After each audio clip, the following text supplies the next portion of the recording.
Chapter 104. I Win I. He was Zack Novita, the last surviving member of Noble House Novita, the chosen of the angels. And he had won. He honestly never thought he would win. He wanted to win, of course. He wanted to know what kind of wonders the world beyond this month had in store for him. He wanted to rebuild his house and make his caretaker pay for what he had done to him. He wanted to have friends and lovers that would never forget him. But this wish, it was merely a wistful dream flickering in the back of his mind and refusing to die. He didn't seriously consider it, and not just because of the stupid angel contract and its impossible conditions. The truth was, he'd kind of given up a long time ago. He had tried to beat the invasion so many times, attempt after attempt, idea after idea, until eventually he became convinced this was his fate. To stay there forever in an endlessly looping world. All this power and knowledge, all the revelations about his past life, all the insights into people around him. The time loop dangled these things over his head, but it was all meaningless because he couldn't get out. Stopping the invasion of Cyoria was the key. He knew this. Somehow deep down in his soul he knew this. But he couldn't do it no matter how many times he tried. It was fine while he was still learning things, becoming a better mage and brimming with ideas. But slowly he started to slow down. He had learned everything he possibly could about the invaders themselves. Advancing his magic became harder and harder, each new spell or training method giving ever smaller improvements. His inspiration began to dry out. And yet he still couldn't get out. He was as good as he realistically would ever be, and yet it wasn't enough to stop the invasion. His best wasn't enough. That's when he realized he wouldn't be getting out. He wouldn't ever be getting out. And then he met Zorian. His friend was alright. He scared him with his behavior from time to time, and he wished he was easier to talk to and more fun to hang out with, but hey, you can't have everything. More importantly, he was driven. He had that spark to keep going that had mostly died in Zack a long time ago. He had ideas that would have never even occurred to Zack, and methods that were alien to Zack's way of thinking. It was new and refreshing, and it reignited that spark of hope in him that refused to fully die. A long time ago, when Zack had only begun figuring out the time loop and his skills were still growing, his pride would have bristled at the idea of just letting his new friend take the lead in how they should proceed with their escape plan or go about honing their skills. Alas, that was a long time ago. By the time Zack met Zorian, the time loop had already grounded him, and he was entirely content to simply act as support. He stepped aside and let Zorian plan their escape and set their short-term goals, trusting his new friend to get them out of their looping nightmare and simply steering him away from his more dubious choices. In the end, that path had led him here, locked in a deadly battle against his other time-traveling companion, Red Robe. Or Jornak. Whatever. He would always be Red Robe to Zack, in all honesty. Even now he was wearing that stupid red robe of his to hide his appearance. He had trapped Zack in some kind of strange dimensional labyrinth, at first, a mirror image of the city covered in thick mist that severely limited Zack's vision while allowing Red Robe to move around in some strange manner that Zack found hard to understand at first. Red Robe clearly thought of him as some kind of dumb brute that wouldn't be able to deal with this kind of environment, but Zack hadn't spent all those years in the time loop for nothing, and his knowledge of dimensionalism had reached incredible heights while he had been working with Zorian and others to create a viable escape route into the real world. Red Robe bragged a lot about this misty labyrinth world while he and Zack fought. An attempt to demoralize him, maybe? Maybe he couldn't see all that well in there either and wanted Zack to verbally respond so he could lock onto his position more securely? In any case, Red Robe said this misty world was primordial magic granted to him by Panicseth. A place isolated from the real world, impossible to escape. Place largely removed from the real world. Impossible to escape. Wasn't that almost exactly the description of the time loop? Hadn't Zack helped Zorian learn how to punch a hole through it so he could escape?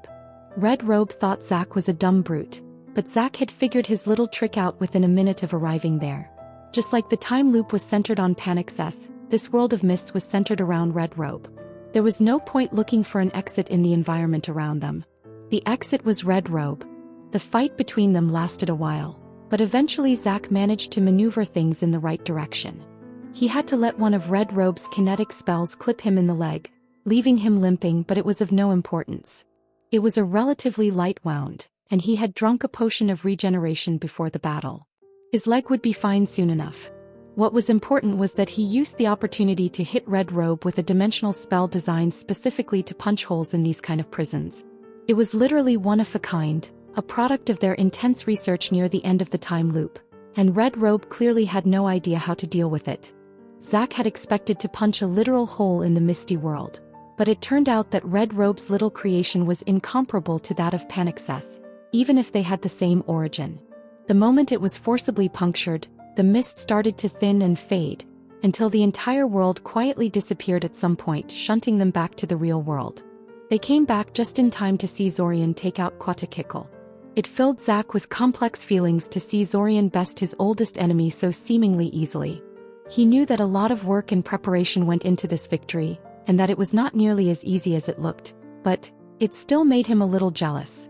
Just a little bit. Red Robe, on the other hand, was just mad.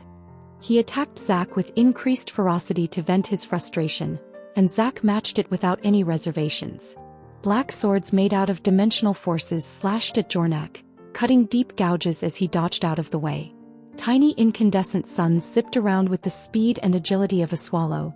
The ground exploded into stone spears that then exploded into thousands of needle-like shards.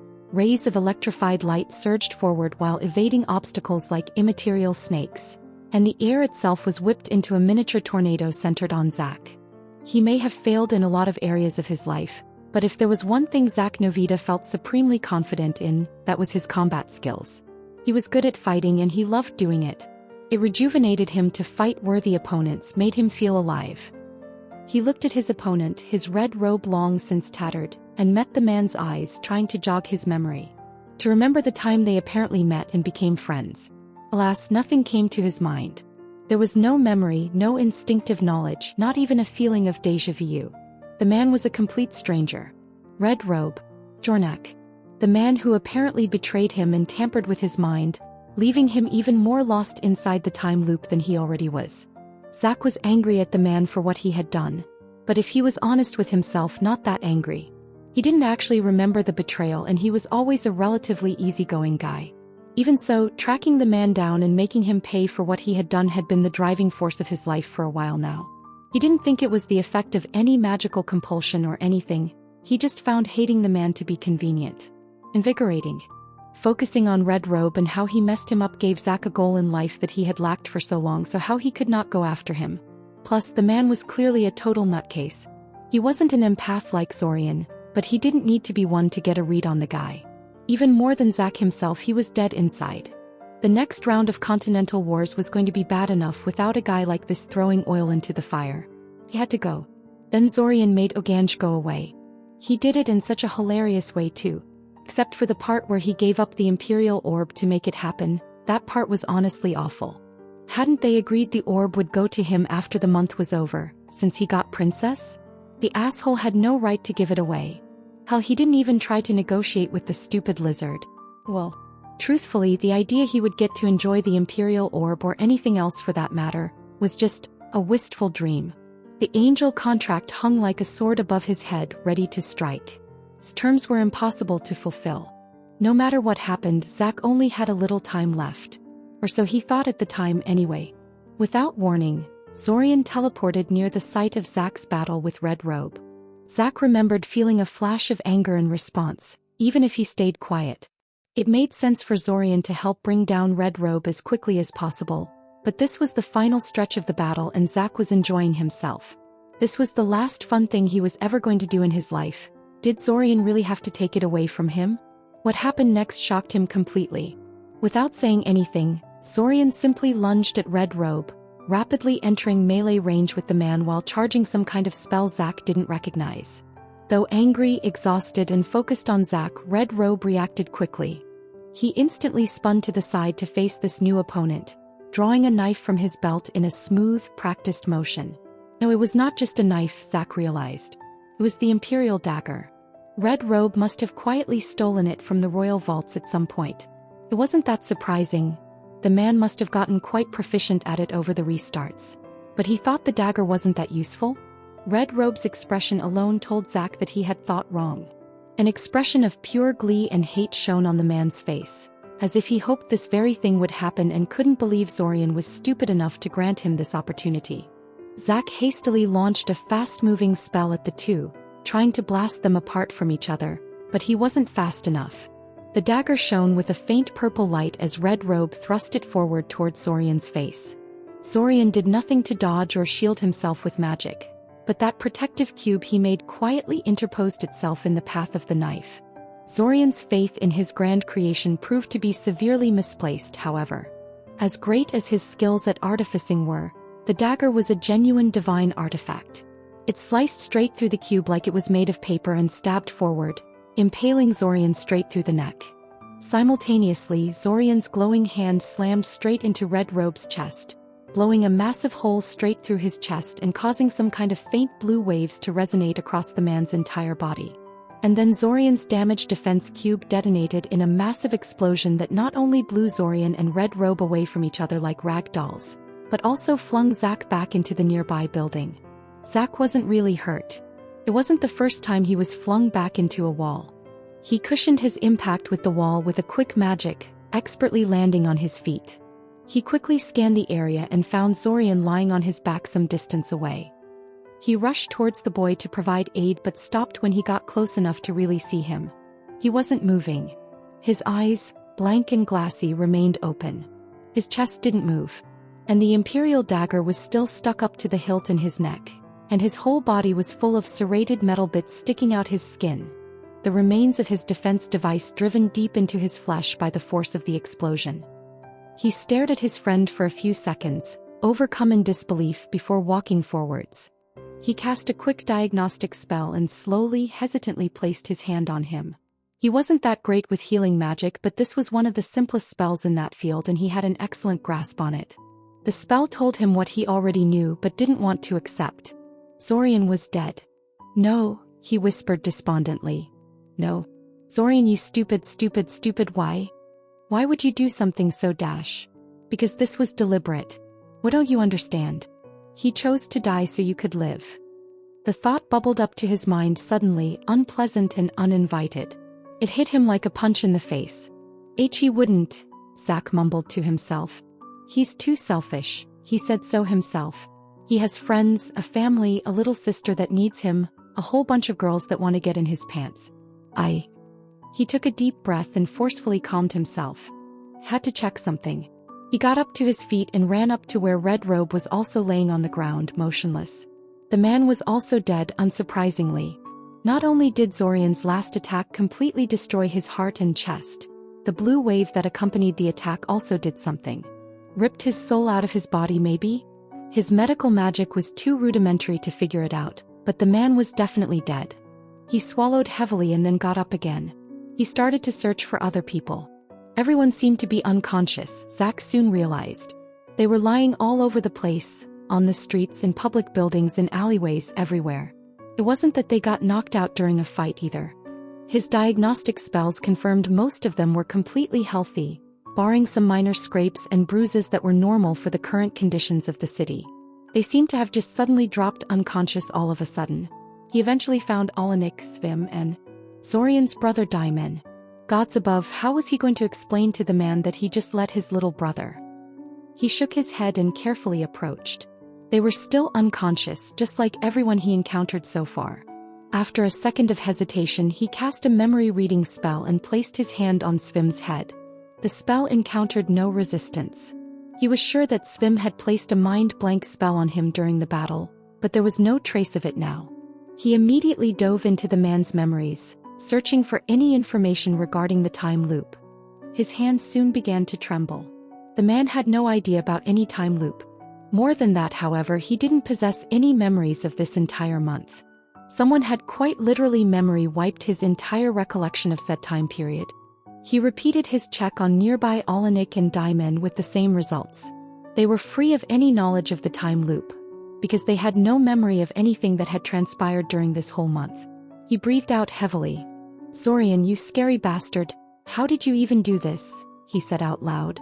Wait, if he could do that to others, could he do it to him as well? Was any of this real? The moment the thought bubbled up to his mind, it refused to leave.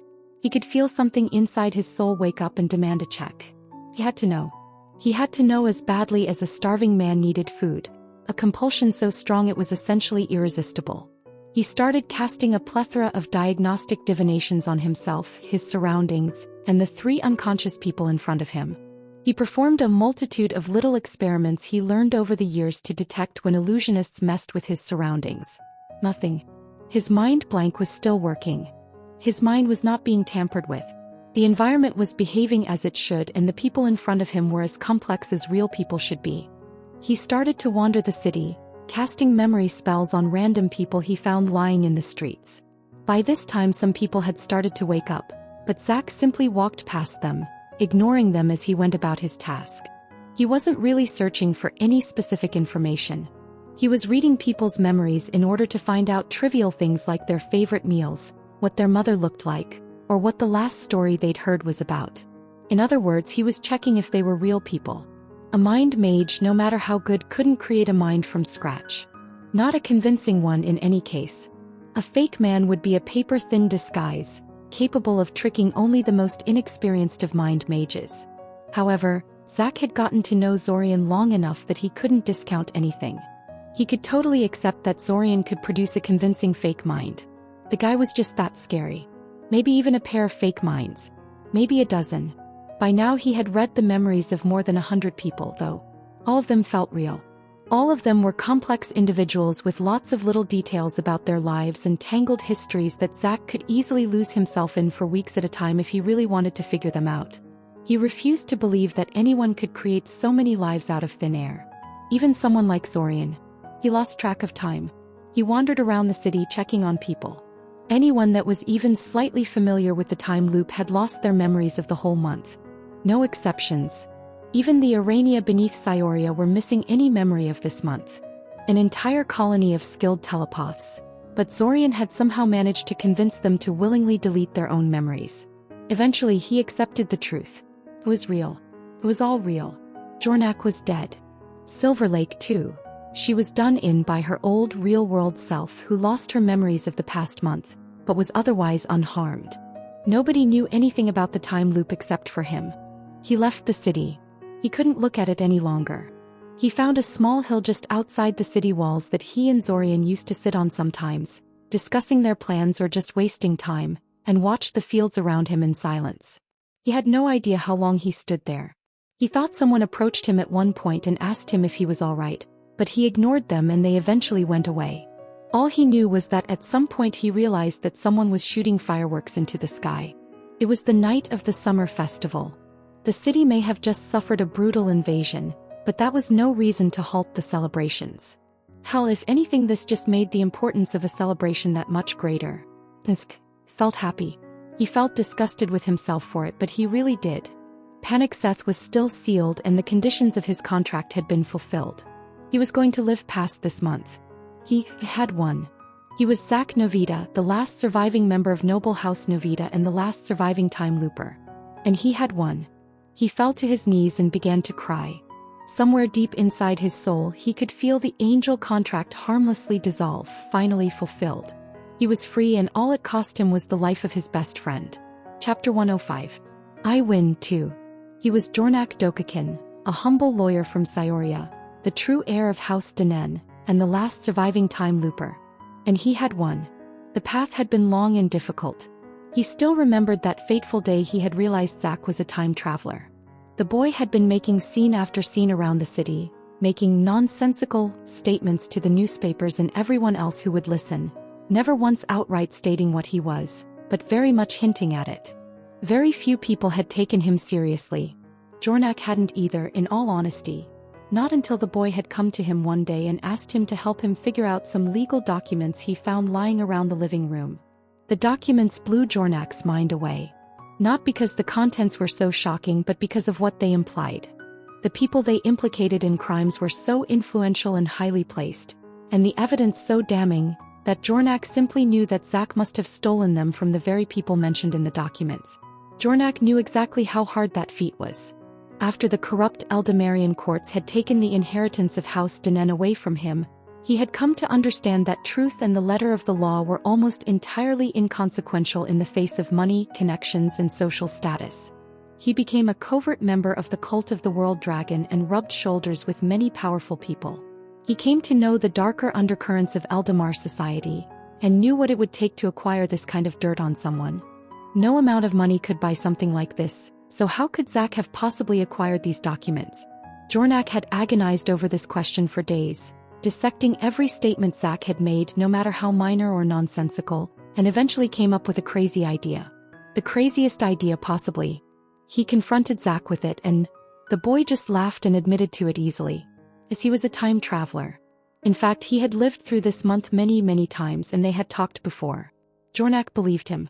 He wanted to believe him. His life had been rather dreary and frustrating for several years by that point.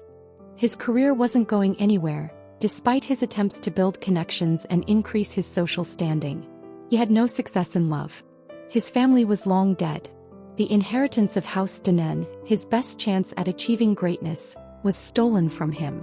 His youth was all but spent and he felt he wasn't going anywhere.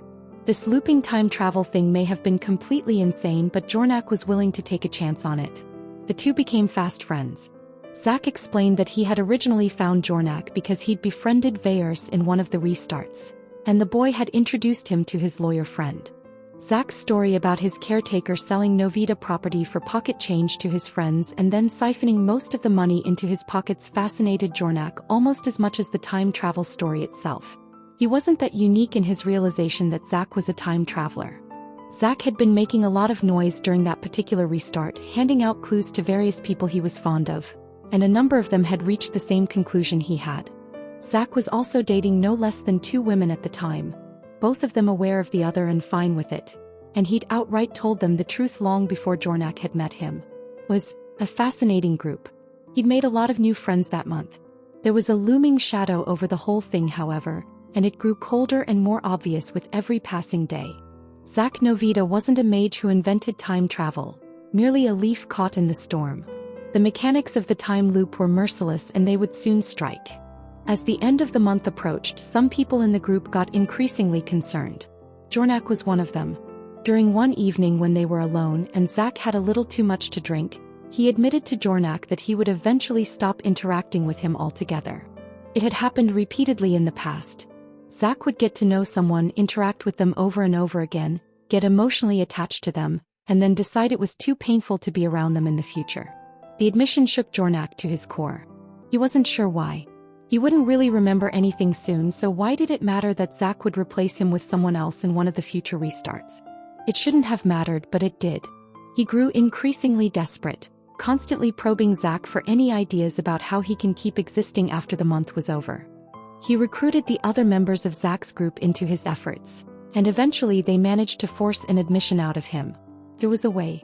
A divine artifact held by a lich that could confer the status of a temporary looper upon a person. It would only be for 6 restarts, and Zach explained again and again why he didn't want to do it, why it was a bad idea, and so forth. It didn't matter. Not to Jornak and not to the other people. 6 months was better than nothing. It was probably the 2 lovers that did most of the job of convincing Zach to play along with their request, Jornak suspected.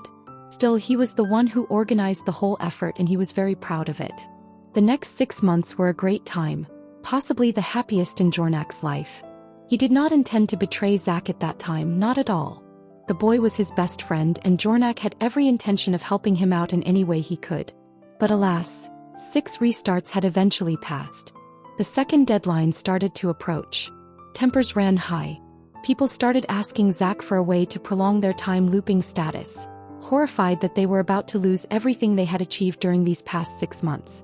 Zach's mood continually worsened, both from him being heartbroken that the people he spent the past 6 months with were about to become lost to him, and the fact they were constantly badgering him about a solution that didn't exist, that he couldn't provide. Jornak's friendship with Zach also started to gradually deteriorate as the end approached. Jornak was far more interested in politics of the state and in what was happening behind closed doors of their nation's elite. He had come to know much and he grew more disgusted with them than he ever had been. He talked to Zach often about these issues, but the boy was just a teenager at heart and his perspective was narrow and naive.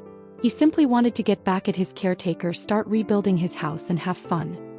He did not appreciate the knowledge Jornak had painstakingly gathered, and found his methods to be immoral and disturbing. As the end of their temporary looper status approached, they clashed more and more frequently, and Jornak made the mistake of telling Zach exactly what he would do if he were in his place. The look Zack had given him when he stopped talking.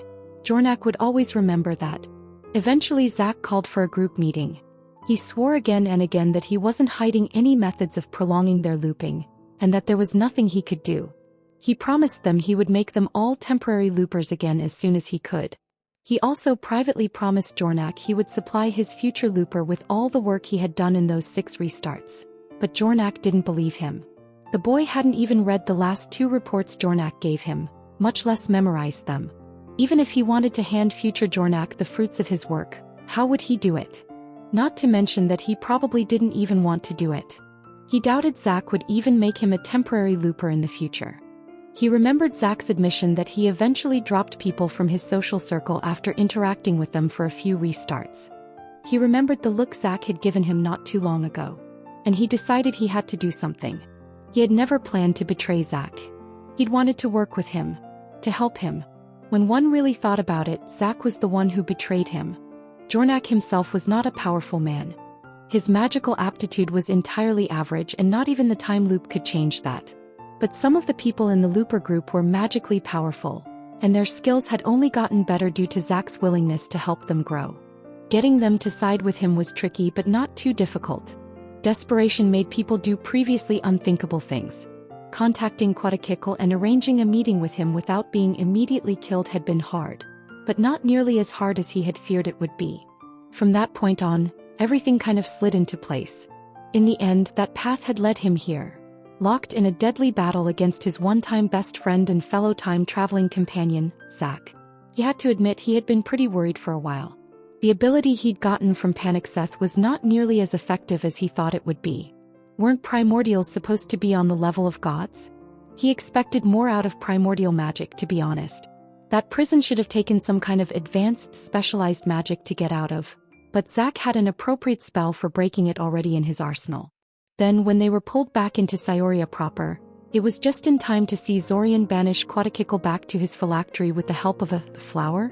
He dimly recognized it as a soul-sizer chrysanthemum. What an obscure magical creature. In any case, he was of 2 minds about this. On one hand, he needed the ancient lich to win this. On the other hand, it was satisfying to see the black-hearted bastard finally get knocked down a peg or 2. And besides, he still had the dragon M. Oganj left. He took the crown and the orb and he just left. Unbelievable.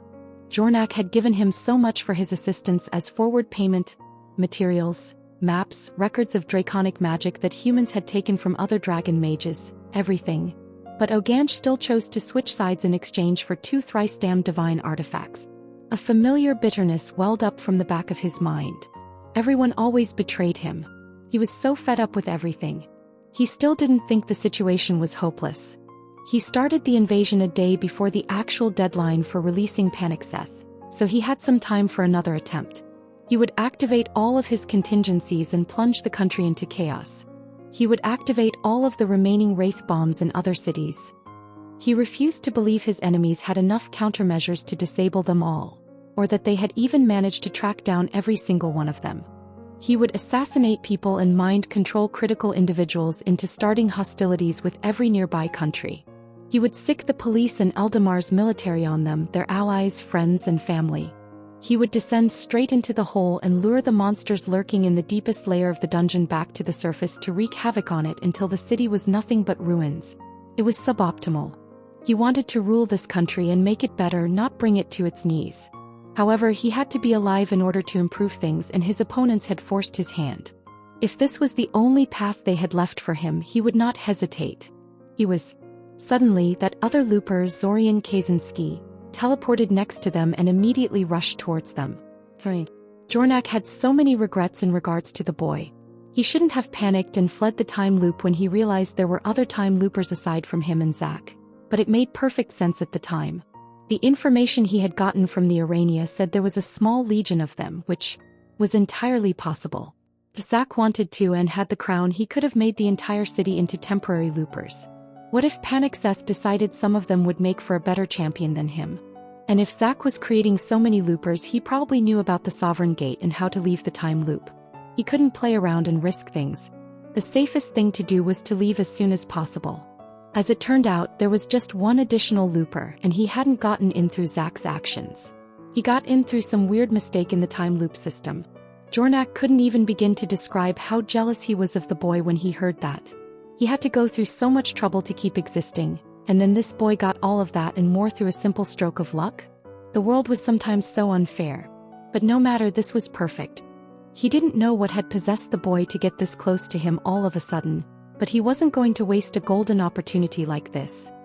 He drew the Imperial dagger out of his belt with a smooth, practiced motion, its weight and shape familiar and comforting in his hand. The dagger had long been his oldest and most reliable companion, and if he could, he always recovered it from the royal vaults, where it was just uselessly gathering dust. He had spent many years tinkering with it and learning everything it could do. The dagger lit up with a faint purple glow as he thrust it towards Zorian. The Imperial dagger was mostly known for its ability to hurt spirits easily, but it had several alternate modes, and this was one of them. The third looper arrogantly refused to dodge his strike, instead placing his defense device in front of him to ward off the blow. Jornak would be first to admit that the cube was an incredible achievement that left him in awe of Zorian's ingenuity and skill, but it was ultimately just a mortal item.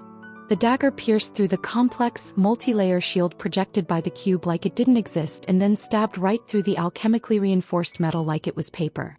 To his credit, this wasn't enough to take the boy down. Zorian reacted quickly, telekinetically moving his body out of the way of the knife while simultaneously hurling the ruined cube into the sky. Having suffered catastrophic damage, the cube exploded above their heads moments later, showering the area with serrated metal fragments and exotic magical energies. Jornak locked eyes with Zorian, unsurprised by the boy's quick reactions. Though he was standing here partially due to luck, Zorian Kaczynski was someone that had repeatedly shown himself to be a shrewd and decisive person. When Jornak was about to capture and interrogate him back in the time loop, he killed himself without hesitation to deny him useful information. What's more, the action was clearly a pre-planned contingency, and he had enough presence of mind as he ran to make sure Jornak would be unable to recover his body. He did not expect him to die so easily.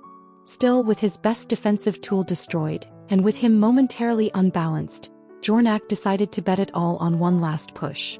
This was extremely dangerous and may very well end with him killed, but it wasn't the first time he risked his life for a chance to live, and it probably wouldn't be the last. He wrapped his hand around a small black bottle hanging from his neck and squeezed, shattering it with ease with his supernatural strength.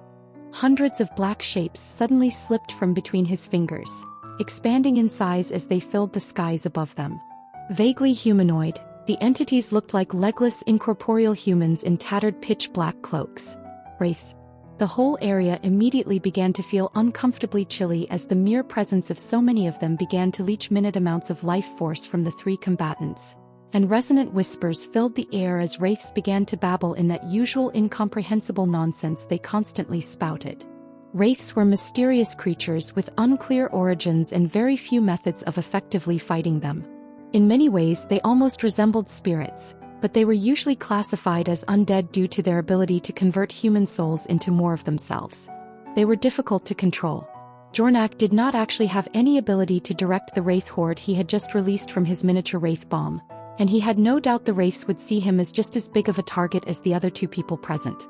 However, Jornak was betting he would have a definite advantage anyway, because he had something he didn't think either of the other two had: sophisticated, well-honed soul magic skills. Soul magic was a sinister branch of magic, requiring a lot of cruel and unpleasant experimentation and willingness to deal and negotiate with some very loathsome people. Jornak had long accepted this, and he did not let it bother him. He had tortured entire villages of people over and over again, to see how different soul magic methods affected the same soul over various restarts. He sold kidnapped babies and small orphans to some of the more unscrupulous witches that were willing to teach him their skills in exchange for suitable material. He spoke with demon summoners, participating in their disgusting rituals in order to prove his sincerity. His magical talents may be average, but he was confident that there were few people who could boast about having a similar level of skill when it came to soul magic. Zack certainly wasn't one of them, and Silver Lake was adamant that Zorian wasn't that much better. His opponents knew it too. When they saw the wraiths flood the area, the two of them tried to retreat and regroup elsewhere, but how could Jornak allow that? He stopped them. He foiled their teleportation. He wrenched them back when they tried to fly away, And when the two attacked him together and he was forced to choose between being wounded and letting them flee, he chose to get wounded. His regeneration ability was not nearly as potent as that of Silver Lake, but his body was far more resilient than that of a regular person and healed quickly. So long as he didn't black out and could cast magic, it was fine. He would bear it. He would outlast them, outlast everyone, and win. He had to win. All of the sacrifices, all the things he'd done, it couldn't have been all in vain. He was close, so very close to the end. In the end he triumphed. His soul defenses were honed to perfection, yet even he strained to deal with so many wraiths relentlessly assaulting him. Zack and Zorian? They couldn't compare. Maybe if they hadn't expended so many of their resources before they decided to tackle him, they could have got themselves out of this situation, but alas. For all their power and skill, in the end, all it took was one mistake for them to fall and be devoured by wraiths. Jornak quietly thanked Zorian for deciding to join the battle when he had. If Jornak had been unable to catch both of his enemies at once in his wraith trap, this wouldn't have worked. The moment the two loopers fell, Jornak fled the site and waited for the wraiths to scatter before returning to check up on them. Always check the bodies to make sure your enemies were really dead after all.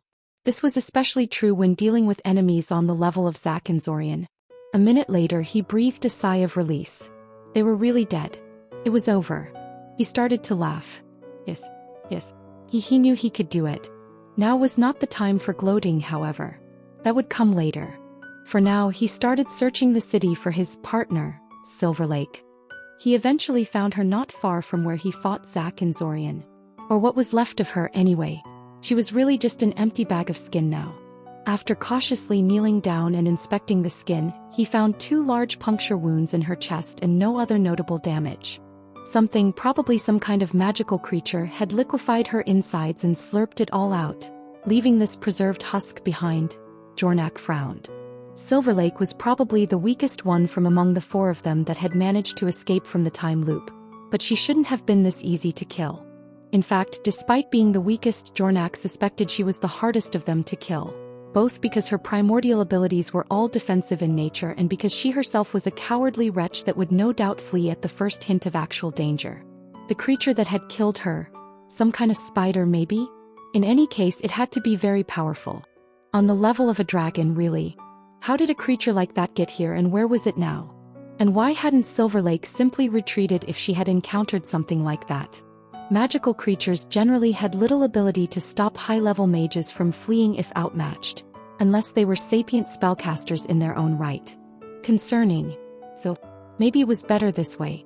Jornak hadn't actually liked Silver Lake that much. She had brought him some very useful knowledge, and for that he would always be grateful to her. But she was also clearly playing her own game and knew too much about Jornak's true nature for him to be comfortable with it. This way there was one less person potentially messing up his plans. With Silver Lake dead, it fell to him to fulfill their bargain with Panic-Seth and set him loose upon the world. He threw himself into the task without hesitation, rallying the invader forces under his banner and gathering the surviving cultists that had scattered around the city after their defeat near the hole. While most of the cultists had perished, their leaders and high-level members were powerful and resourceful enough to survive for the most part. And they were the most important part anyway. Jornak had them set up the ritual while the Abasan army protected them, and used his own primordial essence in place of the shifter children that the defenders had managed to rescue and evacuate out of the city. He had thought about trying to recover them, but eventually decided that would take too long. Eldamar was already mobilizing their whole army to crush this invasion, and he had no time to lose. Using his own primordial essence was going to weaken him for a long time, and disable most of his primordial magic, but he would rather pay this price than risk dying at the end of the month because he had wasted too much time. Imagine if that happened. He, the ultimate victor of the time loop war, ended up dying because he had failed to release Panic-Seth before the Eldamar army rolled into the city and killed all his underlings. He would die wallowing in shame and embarrassment. No, he would pay the price with his own flesh and blood and do things properly. No gains without sacrifice. The ritual went off without issue. Space cracked, the prison broke, and then Panic-Seth burst into existence above the city, his fleshy limbs reaching out of his prison and burying themselves into the roads and buildings. Then he slowly started to drag his entire bulk out of the pocket dimension that had contained him all these millennia. Jornak immediately fled. He may have been Panic-Seth's champion, but he did not trust the primordial at all. His part of the contract was finished in any case. Funny, he thought he would be able to feel it when the restriction lifted, but there was nothing. The death pact Panic-Seth placed on him simply disappeared from his perception. One moment it was there, the next it was gone. Well, it was primordial magic after all. Who knows how that worked? He was finally free, that was all that mattered. The cultists, arrogant idiots that they were, stayed behind. Jornak knew that they had some kind of crazy plan that involved binding the primordial to their will and becoming gods in the process, but it was lunacy. They were like ants trying to enslave a tiger. Even weakened, Panic-Seth was not something they could handle. Even a fragment of him could probably annihilate them. The primordial let loose a deep, resonant rumble that made the whole city visibly vibrate. Some of the weaker buildings, weakened by the fires and the fighting, immediately collapsed from it. Then the rampage began. Ibasan forces were retreating now as fast as they could, but Jornak knew most of them would never make it. He took one last look at the unraveling city and then teleported away. He wanted to be as far as possible from the area. Break. Eventually Jornak made his way to Ayaska Mansion. The place was thoroughly trashed, its wards broken and most of the souls that powered it set free when their prison cracked and crumbled. But the structure itself was still standing when the angel was done venting its ire on it. Probably because Sudamir placed and set smaller, but far stronger defensive wards around the ward core that housed his wife's soul. And the angel didn't want to spend time breaking it down when there were more important battles happening elsewhere. The angel then dropped the barrier that had kept Ayaska Mansion contained, and Sudamir enacted another long-distance teleport ritual to translocate the mansion out of the city, and then all the way to Ulquin Abasa. This was something that Sudamir had long since arranged with Quatakikal in case things went wrong with their plan. Sitting in one of the few intact rooms inside the mansion, Jornak had been feeling quite pleased with himself, basking in the glow of his own success, when another person entered the room. Quatu. The Lich was in his human guise now, though Quatakikal insisted this form was just as true as his battle form, and he looked as relaxed and confident as ever. Jornak wanted to make some snide comments about him getting taken out by a flower, but he refrained. More than Zack, Zorian or anyone else, the ancient Lich was the one that really terrified Jornak. He didn't think even his fellow loopers really understood the force they were dealing with when they tangled with him. Without Quatakikal, Jornak would never have been able to make himself a permanent looper. Oh sure, Panic-Seth was the one who supplied him with a method of transforming his temporary marker into a permanent one, but never in a million years would Jornak have been able to actually use the method himself. No, he had to beg Quatakikal for assistance to help him perform the task. And the price for the Lich's help. Even now Jornak couldn't help but feel uneasy about it. He had heard from Silverlake that the other looper already suspected that Quatakikal had been integral in turning his temporary marker into a permanent one, but they couldn't figure out why the Lich hadn't also made himself into a looper as well then. The answer was simple. The method required one to make a deal with Panic-Seth in order to work, and the Lich wasn't willing to make a death pact with a primordial under any circumstances. However, that didn't mean he was willing to help Jornak without any assurances. He forced Jornak to accept something called a soul seed. A small fragment of Quatakikal's soul, somehow processed to prevent degradation and imbued with some measure of self-awareness and memory, and bound said soul fragment to Jornak's soul, with instructions to return to the original Quatakikal when Jornak successfully came back to the real world. The soul fragment had been with Jornak for the entire duration of his stay in the time loop, and even Jornak wasn't sure what it was up to during that time. Was it merely patiently waiting to return to its master, containing only the memories of that one Quatakikal Jornak made the deal with? Or was it watching and learning the whole time, riding him like a spying parasite? He didn't know. All he knew was that once he left the time loop and was incarnated in the real world, the soul fragment immediately left him and rejoined Quatakikal. Jornak had no need to convince the Lich he was a time traveler. Quatakikal already knew and was waiting for him when Jornak came knocking. He had no idea how much the ancient Lich knew about what happened in the time loop, and it scared him. So, Quatakikal said, sitting down in one of the nearby chairs, "I think we can safely describe this operation as a success, yes?" "Yes, absolutely," Jornak agreed. "Though if I may make an observation, the damage made by the primordial seemed to be somewhat underwhelming. Cyoria will be no more after today, that is true, but the country as a whole will survive. Aren't you worried they will launch a punitive expedition against your homeland for this?" Your involvement in this will be impossible to hide. Oh no, I fully expect them to retaliate in some manner, Quetzalcoatl said. I welcome it. Our leaders have been very foolish lately, trying to set up trade treaties with the mainland and other such nonsense. A nice war or two will be good for us. Jornak nodded. This kind of attitude meshed pretty well with the Lich's attitude in their past conversations. What about you? The Lich asked. Aren't you worried? Why would I be? Jornak asked curiously. I won. It was a close thing, Quetzalcoatl remarked. A win is a win, Jornak insisted. He glared slightly at the Lich. Besides, it wouldn't have been that close if you hadn't stupidly got yourself killed. And by a flower no less. Soul-sizers are curious creatures, Quetzalcoatl said lightly, clearly not bothered by the swipe. Or at least not giving any visible indication that he was. The ancient Lich's poker face was too good. I'll have to look into them when I find the time. Alas, I suspect the next few years are going to be very busy for me indeed. Well, he was certainly right about that. For one thing, Jornak fully intended to start executing his plans the moment he left from here. He and the Lich had completely incompatible plans for the future, and were pretty much guaranteed to start sabotaging each other's efforts soon. Really, Jornak wouldn't be surprised if Quetzalcoatl tried to kill him here today. Unfortunately for him, Jornak was well aware of this possibility and had taken every possible precaution before coming here. He won't die here. He won't die ever. He was only just starting, really. What would you have done if the invasion failed? Quetzalcoatl asked, sounding genuinely curious. A multitude of contingencies floated in Jornak's mind in response to the Lich's question.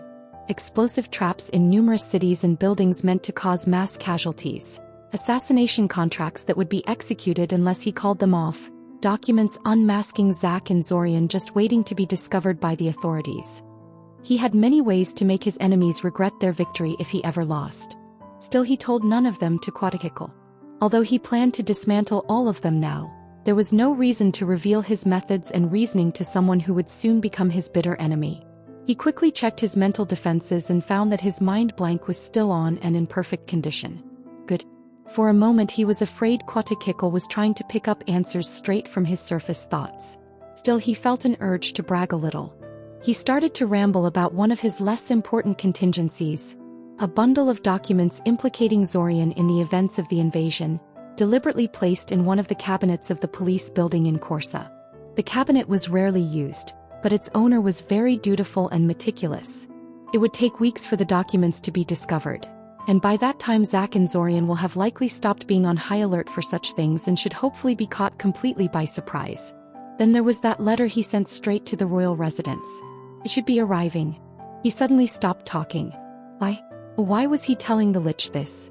Didn't he just conclude they were going to become enemies soon and that it would be best to stay quiet? And the expression on Quetzalcoatl's face. He was leaning forward and listening with bated breath, like this was the most interesting thing ever. What? Who are you? Jornak suddenly snapped, jumping from his chair and going on full combat alert. He had spent enough time around the Lich to learn some of his mannerisms, and this didn't look like him. In fact, when he really thought about it, his entire demeanor this whole time was slightly off. You're not Quetzalcoatl? Why do you say that? The impostor asked, feigning calm curiosity. Jornak fired a blistering beam of red light at the impostor, who didn't even try to dodge.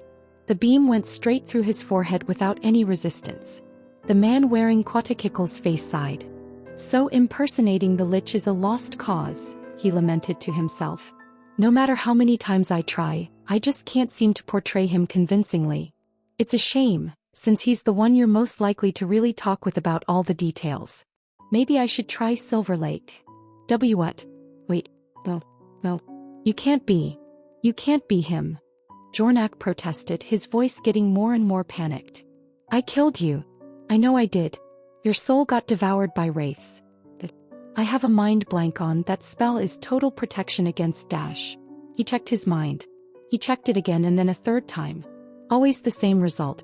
His mind blank was still one. His mind was protected. Except it wasn't. None of this is real, Jornak realized. Well then, the impostor in the guise of Quetzalcoatl said. Let's try this again, shall we? Jornak's heart went cold. How many times had he done this? How many times had he lived through this day, enjoying his triumph, making grand plans about what would come next, only to forget all about it again and again? All the while some sinister force keeps talking to him, pumping him for information, varying their approach in this or that way to get what they wanted out of him. His mind couldn't help but hearken back to his time in the time loop. Back when he was just a humble lawyer wishing there was more to his life. Back to when he realized his life was literally an endless loop meant to exploit him. It was just like that now, but worse. Infinitely worse.